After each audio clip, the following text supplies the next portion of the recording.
Hi, everyone. Welcome to episode 4 of season 2 for Fueling Tomorrow. I'm your host, Erin Bailey, and today I am joined by Kaes Van't Hof, who, by the time this airs, will be the new CEO of Diamondback Energy. And Kaes, thanks so much for coming on the pod and congrats on your new role. Thank you, Aaron. It's good to be here. Yeah, we are so excited to talk all things Diamondback with you. You first started with Diamondback in 2016 as the VP of Strategy and Corporate Development. So, kind of walk us through the roles that you've held leading to your most current one as president and now stepping into CEO. Yeah, listen, my the in 2016 when I started, it wasn't my first time actually working with Diamondback. Hmm. I worked I was living in New York and working for Diamondback's private equity backer, Wexford Capital, and that's when I first started coming to Midland and meeting Travis and meeting the team. And Diamondback was a small private producer that was just dying to go public in 2012, and I was kind of the little kid at the time, right? 20, 25, 26 years old, working on the IPO model to take the company public. And that was my first, interaction with Travis and the Diamondback team. And, I took a little bit of a break, ran a drilling company for a period of time, and then came back to Diamondback in 2016. And, it's a funny story. I thought I was going to leave this business for forever, right? 2016 was a pretty tough year for the oil industry. It started, getting better towards the end of 2016. And so I thought would move home to California and start doing real estate, I guess, because all my Yeah, friends were looking it making money out. in real estate. And Travis had a different idea. He said, "Hey, why don't you come here and work for me at Diamondback?" And obviously, I'd followed the success of the company up to that point, and it became a very easy decision. What's funny is, Travis didn't know what to call me from a title perspective, so he looked over at the Concho website, and there's a guy named Price Moncrief who was working at Concho at the time, and he was the vice president of corporate development and strategy. And so Travis Just flip just over. took his title and flipped it and said, "I think you're going to do what he Yeah. what he does." You're So like, okay, sounds good. so all right, that sounds good. And that's how it all started in 2016. And we were growing pretty significantly, and the Viper business was taking off at the time. And so I started in that role, right? And then moved into the CFO role, I think in 2019. But still kind of did a lot of the same things, just a Okay. little different title. And then was fortunate enough to move up to president a couple years ago, and coming out of COVID, I think 2022. And the rationale for that title in a public company is usually, hey, this is means we're working on succession, and this is kind of the Okay. next man up, so to speak. And I was fortunate enough to take that on that role. And then Travis and the board decided that Travis wanted to go do something else and or move on to a different role, an exec chair role for a period of time, and then move to the board. And so that's where this all came about in February. So it's been a busy start to the year. Yeah. But I'm excited. I think the future of this company is as bright as it's ever been. And I think things are going to look different for the next 10 years than they were the last 10 years. The industry is evolving very, very rapidly, but Diamondback has a very important role to play in the U.S. shale industry. And you've gotten to work with Travis for your entire time at Diamondback and even before that. What does it mean to carry on his legacy and take the torch from him? Well, yeah, it's a big legacy to fill, right? Big shoes to fill.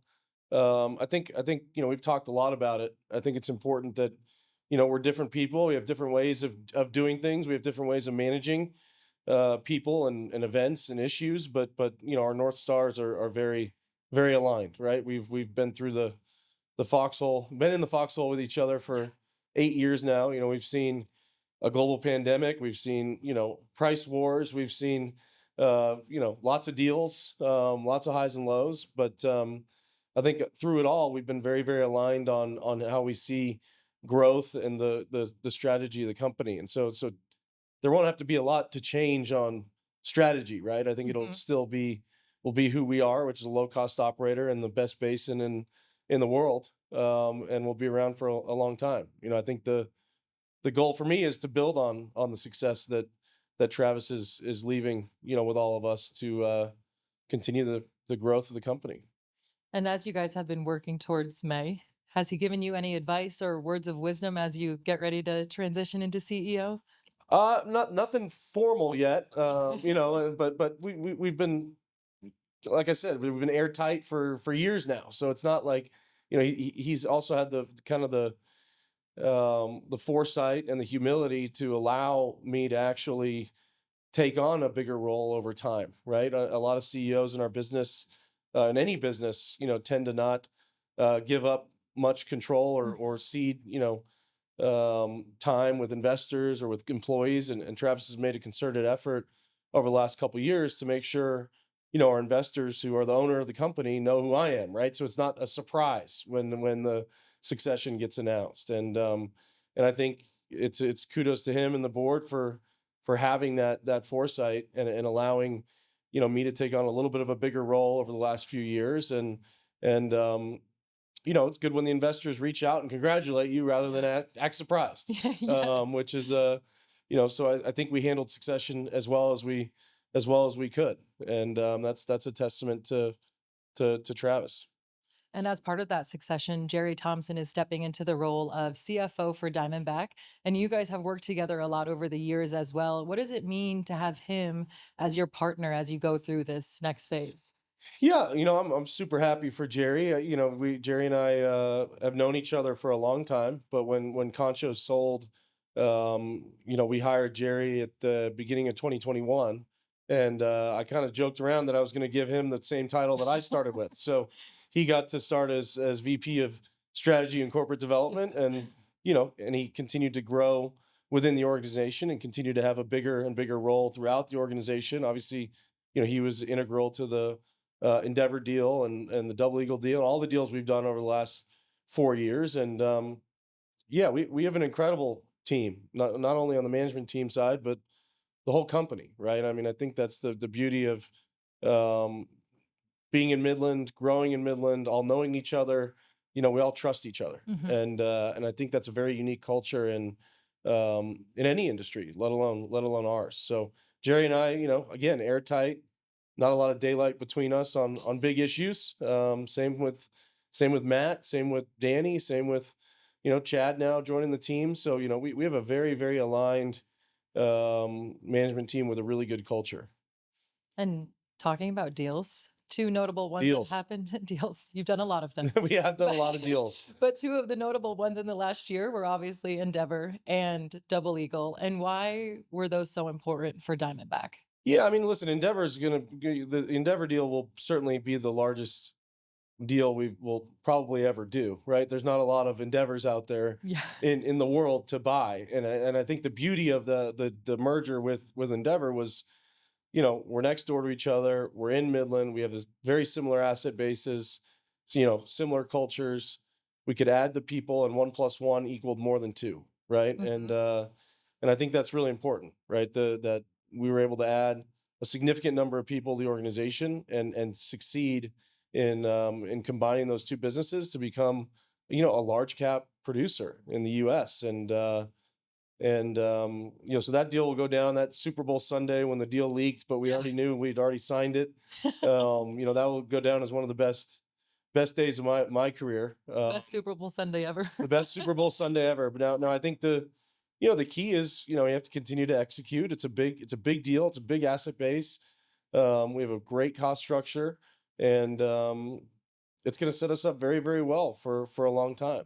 Um, so that deal will go down in the history books. But the Double Eagle deal also happened recently. It happened in February. It's hard to call a $4 billion deal a tuck in, but Yeah. it's as close to a tuck in as you can get for that size, given Mhm. how adjacent the acreage is to ours, and in our mind, that was kind of the last really good big private opportunity, for us to grow our business. We know who we are, which is an acquire and exploit company based in the Permian Basin, and so we have to go after deals in the Permian Basin, and that's how we built the business. So I'm not saying we're never going to do another deal again, but those two deals certainly set us up for years and years of success. And in our world, it's a relative world, right? And our performance is relative to our peers, and in my mind, and in Travis's mind, and the company's mind, board's mind, um, continuing to grow through acquisition was the way to get scale and success. And from your perspective, what is the process of those deals like? Can you share any insight with us? Everybody always wants to know about the deals before they get announced, but we have to keep them. Yeah. You have It's to a keep them. tight group then. Yeah, you have Yeah. to, because you have to keep the deal tight, because a leak Mm-hmm. can kill a deal, Mm-hmm. right? And we've seen that happen. It hasn't, fortunately, it hasn't happened to us, but you've seen leaks get in the way of what you want to do, and so you have to move quickly. You have to trust your counterparty, know your counterparty. I think in negotiating a lot of these deals, um, you have to figure out what matters, right? What matters to you, what matters to the person you're doing the deal with, and speed is your friend, and time kills all deals. I mean, look at this business; it's so volatile, right? I mean, we've had commodity price move. Here we are today in early April, move $15 in a week. Mm-hmm. Well, you got to be ready for that. And, Yeah. and if you're trying to work on a deal and commodity moves $10 in a week, that's a deal killer, right? It's going to be very hard to get something Yeah. something done. So that's why we keep it to a very tight knit group. We execute quickly. We trust each other, and move to announcement as fast as possible. And when you look back on those two deals or even the ones previously, what are you most proud of? I think on the Endeavor deal, I'm most proud. It's the first deal where we've added a lot of people. Well, I guess the Energen deal, 6, 7 years ago, we added a lot of people from the Energen team. But this was a scale that you know is beyond anything we'd done before, and it was a exhaustive process. The second Mhm. request from the FTC took us 6 months to get through that. You have a lot of people that are, hey, worried about what's my job going to be, who am I going to report to.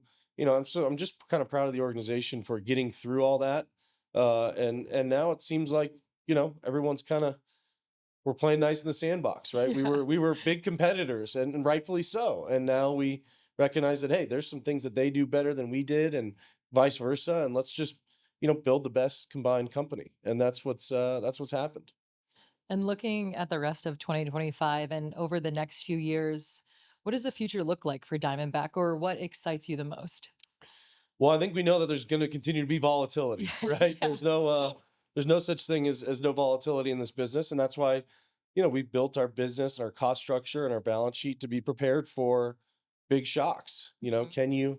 Can you get through another COVID? Hopefully that never happens again. But we proved that our business was resilient through a very, very difficult time, and was an extended period of time. So I think the years ahead certainly hold volatility, and so that's on us to put our balance sheet in the right spot, have our cost structure be at the right spot, be in the best basin where we have the most inventory that breaks even at lower oil prices, um, and continue to grow the business.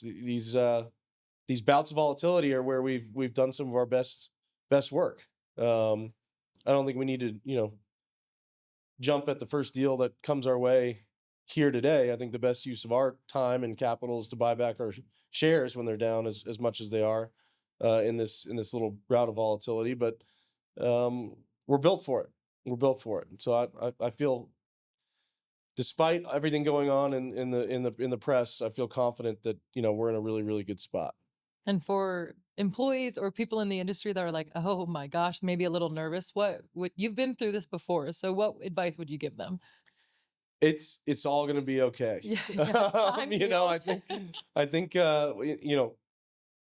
in our business, it's a commodity based business, right? And so the cure for low prices is low prices, and the cure for high prices is high prices, right? Mhm. The cycle is naturally going to reverse itself at some point.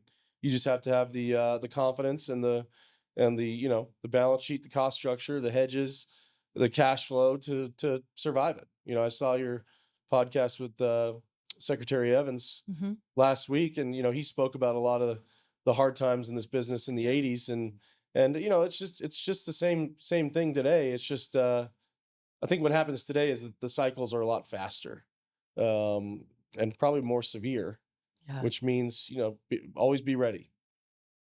but we will get through this. Yeah, yeah, we got We this. got this. Another thing that's a big part of Diamondback is giving back to the community. And you've been a champion for a lot of the programs that have taken place. Are there any programs that you're particularly proud of?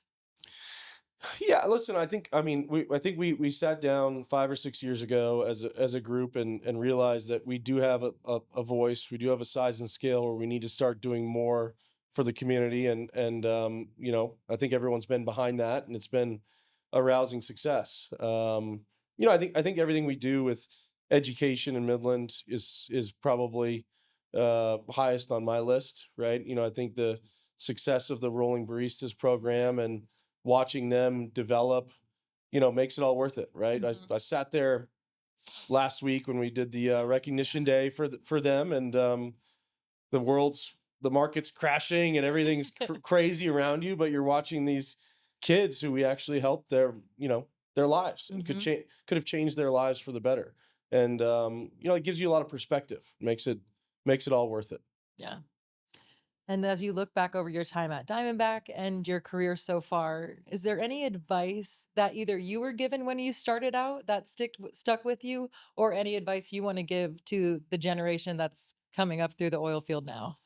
Well, I think you know the advice that I was given that led me to Diamondback was to keep an open mind early in your career, right? And I moved to New York in 2012, or sorry, 2010, and I didn't know what oil was, Yeah, right? I yeah. didn't know where Midland, Texas was. I Mhm. was moving to Manhattan to live in the big city, and started working at Citigroup, a big financial firm, covering financial companies. I didn't even Mhm. know energy companies. I didn't know how any of this worked, and I kept an open mind when I went to Wexford, and started learning about this business, started flying to Midland. And so I would just say, have an open mind earlier in your career. You never know where it's going to take you. But if you're in this business specifically, we're going through this right now. There's going to be volatility. There's going to be highs and lows. Don't get too high in the highs and don't get too low in the lows. Mhm. I think a lot of my job is to make sure when things are going really, really well, that we stay humble and continue to, improve our business. But on the contrary, when things go south price wise, I think it's my job to, uh, you know, exert confidence and tell everybody it's going to be okay, because it is. Yeah. It's just not fun while you're in it. Yes. And you said you never thought you would end up in Midland. Well, now you've been here for almost 10 years. What is your favorite part about this community? It's all the people, right? It's certainly not the weather. Yeah, yeah, I don't think anyone would say It's that. not the weather, but Midland's grown a lot. It's exciting to see. I was just talking to someone this morning. You think about what this place looked like in 2012 or 2011 versus today, Mhm. and there's a youthful exuberance around town. There's a lot of people doing things outside of oil and gas, building businesses, building restaurants. I think we all needed all that, Yes. but it's been great to see it develop. And now moved here single, and now I have a wife and two kids, and they're in school, and it's fun. Midland's a great place to raise a family, and it's also a great place to make a lot of lifelong friends. And is there anything else that you want our listeners to know from you as you step into your role as CEO? Yeah, listen, it's an honor to step into that role. As I mentioned in the press release when we announced it, I've had a front row seat to the best to ever do it in our business. I think Travis will go down as one of if not the best CEOs in the history of our business, which Mhm. is a uh, incredible accomplishment. Um, and he's passed on a lot of wisdom and knowledge to myself and Danny and the guys and girls. And we're just getting started. We're gonna build from here. Yeah. There's still a lot to do. Well, Case, thank you so much for joining us today. Thank you, Aaron. Enjoyed it. Yeah. Everyone, on behalf of Case and myself, that does it for this episode of Fueling Tomorrow. We'll chat next time.